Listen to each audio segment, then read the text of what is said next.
Hello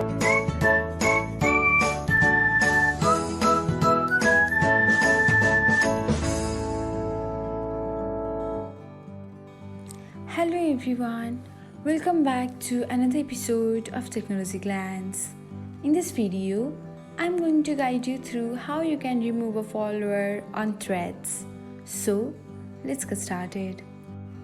Watch till the end and don't forget to subscribe to Technologyglance by hitting the subscribe button and press the bell icon so that you'll never miss another update. Without further ado, let's get started. First of all, open the Threads app on your device. Now tap on your profile icon. Next, tap on the follower. After that, open the follower's profile. Next, tap on the three dots icon beside the bell icon. After that, you can find a remove follower option. Tap on it and then select the remove button again.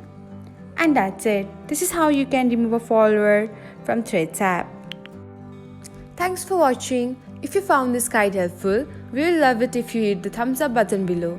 We upload great new tech tutorials like this one every day. So, don't forget to subscribe to our channel and hit the bell icon to get an update as soon as we post a video.